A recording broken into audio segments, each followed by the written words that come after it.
Boston, No Doubt Trout, on the line, and we're going to go ahead and talk to you about your upcoming fight.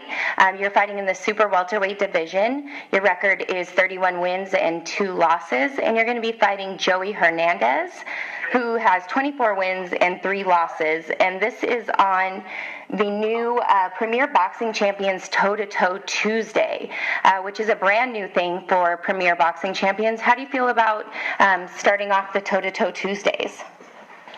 I feel great. It's definitely a blessing to be, front runner of the first time being on Fox Sports 1 and one of the first PBC fights on a Tuesday, so I'm definitely blessed with that.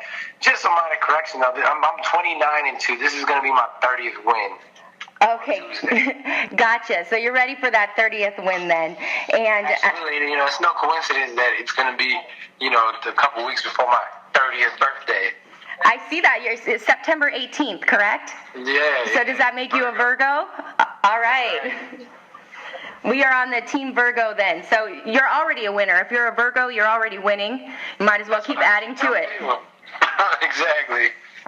All right, so one thing about Premier Boxing Champions is it's the free boxing for all. It's kind of the movement. And so now not only are we bringing, free boxing to the people now with Premier Boxing Champions, but they're bringing it on a Tuesday. It's going up on a Tuesday, so that's pretty cool.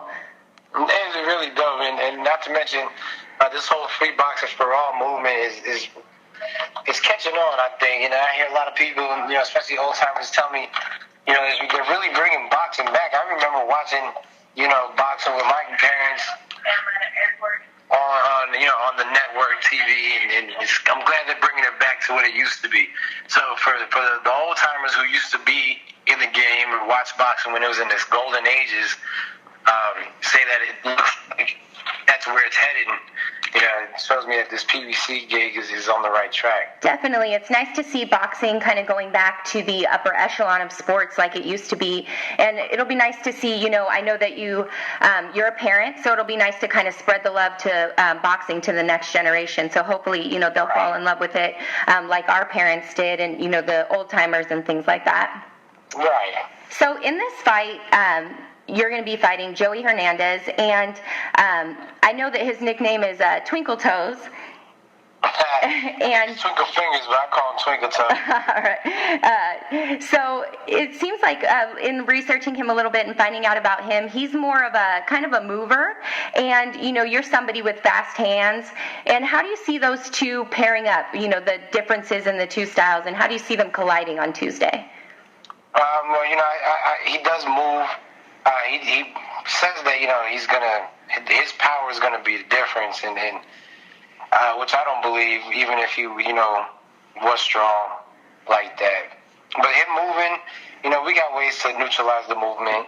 I feel like he may come forward and come head first in the beginning until he starts feeling the sting from the left, and that's when he's gonna start getting on his bike. But we've been working on walking folks down tactically and efficiently and safely. So it's gonna be an exciting fight. I have a feeling he's here to win. He's not here to get a check. He's here to take my spot, and he believes he can win. So with all those confidence factors, it's got the makings of a good fight.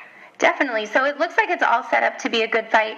What can we expect to see different from you this fight that maybe we haven't seen in your past fights? Well, if he is a mover, you're going to see, how much better I can walk a person down and make the fight happen. If he comes forward, you guys will get the old Austin Trout that's got the angles and the counter shots, but also a little more aggression coming from my side. Okay. And so you lost to two really big names in Canelo and Lara, and you took a little break after that, and it said that you kind of fell out of love with boxing and, kind of lost your love for the sport, but you've since gained that back, and you're ready to kind of start making your climb back up the ladder again. What made you fall back in love with boxing?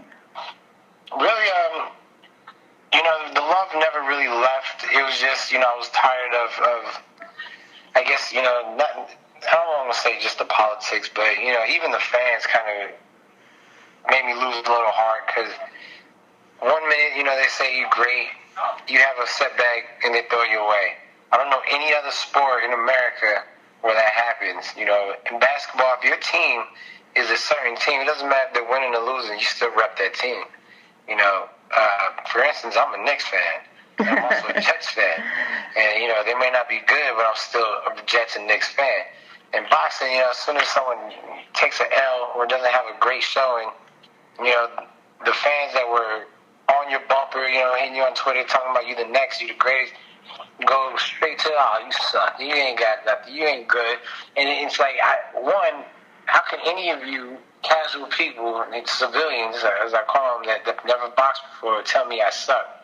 Because that's when I start thinking, I'll whoop your ass. I'll whoop your ass. And on a bad day, anybody that I've lost to, you couldn't hold the jockstrap. How could you tell me I suck? And really, I shouldn't take none of that to heart, because haters are out there, and the internet gives the voice to the haters, which is a shame.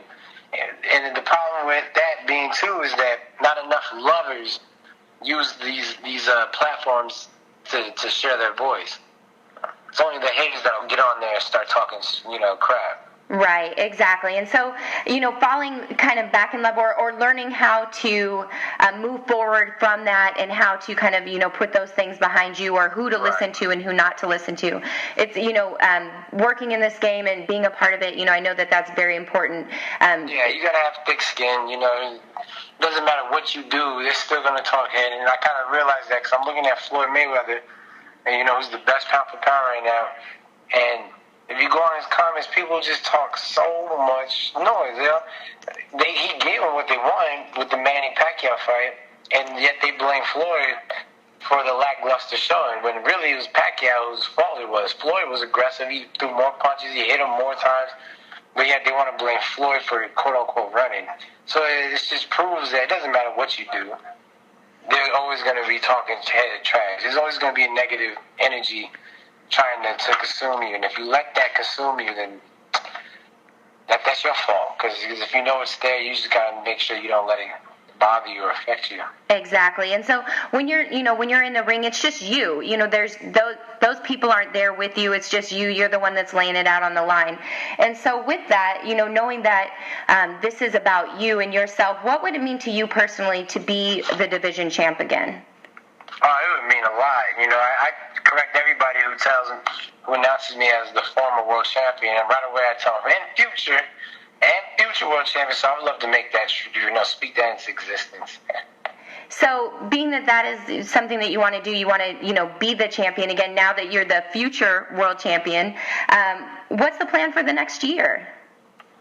Oh, we're grinding, we're going to try to stay busy this year with, not looking past Joey. And of course we have to get past Joey for anything to happen, because if we don't, then nothing's going to happen, you know what I mean? So getting past Joey, I would like to take on one of these top guys in my class, one of the undefeated guys, up and coming, whoever. And hopefully this could be for a world title. We're all ranked up there. And if not for a world title, then, for a payday. Because this is a business too. So, if I'm going to take a risk, let's get paid for it. Most definitely. And speaking of paydays and, big fights coming up, there's a big fight on the table, and I have to get your opinion on it. Cotto and Canelo, they're going to fight. And being that you fought both of them, I have to ask you, how do you see that fight playing out, and who do you see winning? Let me just first say that I'm rooting for Cotto. I hope Cotto pulls it out. I do believe he has a chance to pull it out. His experience could help him make it happen. But if I was a betting man, I would put it on Canelo. Okay, so you're going to put it on Canelo, but you're rooting for Cotto. So okay, we got you down. We got you on tape. So we'll see how that fight turns out. I know everybody's really excited for it, and that's going to be a great fight. And so I have to ask you, a couple of things. You're really active on your social media. You're great with your fans, and you're great, talking to people and discussing boxing and life in general. And you're very open with your family and things like that, things that happen to you and happen to your family. And there was a story that you told on, I don't know if it was your Instagram or your Twitter, about your mom, and she gave you a new nickname, being that you hail from New Mexico. She provided you with a new nickname. Why don't you tell us about that nickname and who came up with it? She was talking trash because, one of my opponents fell out. And there was an opponent that's been talking trash and pretending he wants to fight. When it came down to it, this is be the second time that he's pulled out of the fight. Well, actually, third time. He's done it 3 times.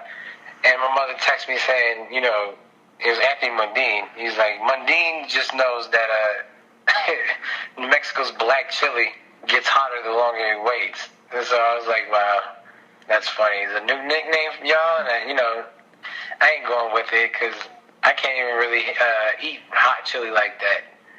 But I thought that was funny. New Mexico black chili. The one question that people ask you if you're from New Mexico, are you red or green? Me personally, I'm green, but you're also the New Mexico black chili. So not only are you Austin No Doubt Trout, now you can be black chili too. That's right. So Mom hooked you up with a little something. We'll stick with No Doubt, but in the back of our minds, we'll know. Rolls off the tongue better than Austin Black Chili Trout. I don't know. It's pretty catchy. Your mom might be onto something. So it's always good to have fun, and kind of keep it light. So on that note, I want to close things out with you, but I want to keep it light and I want to have fun. So one of the things that I do in my interviews is I give people a little fun, and so I call it 5 and 10. So I'm going to give you a category, a subject, and you have to name 5 things from that category, and I'm going to give you 10 seconds to do it. So we're going to play a game called 5 and 10. Are you ready? Yep. All right. Name me 5 divisions in boxing. Go. 10 seconds. Bantamweight, lightweight, super bantamweight, super lightweight, junior middleweight. Oh, you're there. You got plenty. So you're definitely, you're on the right track. I already got you winning here in 5 and 10. So we'll see what happens on Tuesday. You're on your way there. Awesome. Thank you. Thank you very much for your time. And then is there anything else that I didn't ask you that you want to let the people know while I got you on the line? Yeah, follow me on Twitter and Instagram at No Doubt Trout. One word. All right. I'm sure they will find you, and I can tell you I follow him on social media, and you will definitely be entertained. And if he doesn't have funny things to say, at least his mama will come up with something funny, a good nickname or something.